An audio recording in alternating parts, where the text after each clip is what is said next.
খড়িবাড়িতে সনাতনী আস্থায় আঘাত হানার ঘটনা ঘটেছে। আড়াই মাস ধরে এই সব ঘটনায় নিরপেক্ষ তদন্ত তো দূরের কথা, কেউ গ্রেপ্তার হয়নি। অভিযোগ তুলে নিরপেক্ষ তদন্তের দাবি করে দোষীদের গ্রেপ্তারের দাবিতে খড়িবাড়ি থানা চলো অভিযান করলো বৃহত্তর সনাতনী ঐক্য মঞ্চ। বুধবার খড়িবাড়ির কালী মন্দির থেকে বাসস্ট্যান্ড হনুমান মন্দির হয়ে থানায় শেষ হয় এই মিছিল। অভিযোগ, এই এলাকাটি চিকেন নেকের অংশ। এই এলাকায় মৌলবাদীদের শক্তি নজর রয়েছে।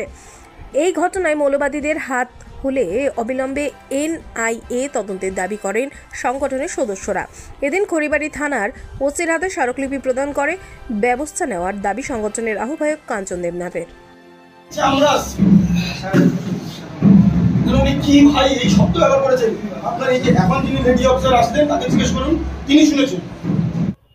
দেখুন, বিগত আড়াই মাস ধরে খড়িবাড়ি থানার বুকে, খড়িবাড়ি থানা অন্তর্গত এলাকায় একাধিক ঘটনা ঘটছে যা সরাসরি সনাতনী আস্থায় আঘাত হানে, এবং একটা ঘটনারও পর্যন্ত আজ পর্যন্ত কোনো রকম নিরপেক্ষ তদন্তের মাধ্যমে সুরাহা হয়নি।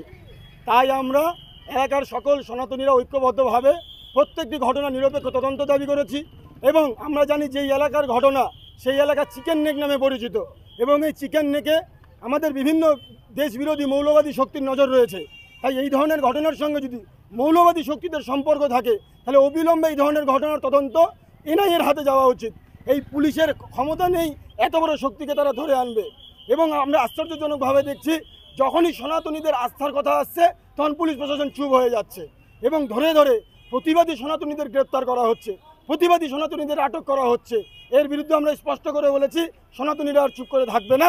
সনাতনীদের বিরুদ্ধে অবিলম্বে যে সমস্ত ব্যবস্থা নেওয়া হচ্ছে তা যদি এখনই বন্ধ না হয়, আগামী দিনে সনাতনীরা আরও বড় রকম জমায়েত করবে, আরও বড় রকমের হুঙ্কার দেবে। তাই আমরা যেমন প্রত্যেকটি ঘটনা নিরপেক্ষ তদন্ত দাবি করেছি, একই রকমভাবে প্রয়োজনে এনআইএ ইনভেস্টিগেশনের দাবি করেছি, এবং সনাতনীদের উপর যে নির্যাতন, সেই নির্যাতনের বন্ধের দাবি জানিয়েছি। আপনি মৌলবাদীর কথা বলছেন, চিকেন নেকের কথা বলছেন, সেক্ষেত্রে এনআইএ তদন্তের দাবি পুলিশের হাতে নয়। আপনারা কি এই বিষয়টা নিয়ে স্বরাষ্ট্রমন্ত্রীর কাছে দ্বারস্থ হবেন? আমরা অবশ্যই দ্বারস্থ হব। পুলিশের হাতে কেন নয়? যখন যে কোনো রকম জাতীয় স্তরের ঘটনা ঘটছে, সঙ্গে সঙ্গে স্বরাষ্ট্রমন্ত্রী নিজে প্রত্যেকটা রাজ্যের স্বরাষ্ট্র সচিবদের সঙ্গে বৈঠক করছেন। তো এই রাজ্যের স্বরাষ্ট্র সচিবের দায়িত্ব নেই এই ঘটনা জানিয়ে দেওয়া, আমাদের কেন্দ্রের স্বরাষ্ট্রমন্ত্রীকে জানিয়ে দেওয়া যে এই ঘটনার এনআইএ ইনভেস্টিগেশন হওয়া উচিত? এই সরকারের ক্ষমতা আছে বাংলাদেশে গিয়ে তদন্ত করার, এই সরকারের ক্ষমতা আছে নেপালে গিয়ে তদন্ত করার। কেন এই সরকার সেই তদন্তভার এনআইএকে দিচ্ছে না?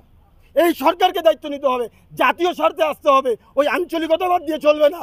জাতীয় স্বার্থে সবার আগে, ভারতীয়ত্ব সবার আগে। ভারতীয়ত্বকে বাঁচাতে হলে এই সরকারের অবিলম্বে উচিত, স্বরাষ্ট্রমন্ত্রকের অবিলম্বে উচিত, পশ্চিমবঙ্গ পুলিশের অবিলম্বে উচিত এনআইএ তদন্তের জন্য কেন্দ্রীয় স্বরাষ্ট্রমন্ত্রককে জানানো। আপনারা কি কোনো চিঠির ব্যবস্থা? অবশ্যই আমরা চিঠির ব্যবস্থা করব। আজকে এই থানাকে জানিয়ে গেলাম, এই থানা কী ব্যবস্থা নিচ্ছে আমরা দেখব 6-7 দিন। তারপরে আমরা যত উপর লেভেলে যাওয়া যায়, যত বড় মন্ত্রকে যাওয়া যায় আমরা যাব। কাঞ্চন দেবনাথ, আহ্বায়ক।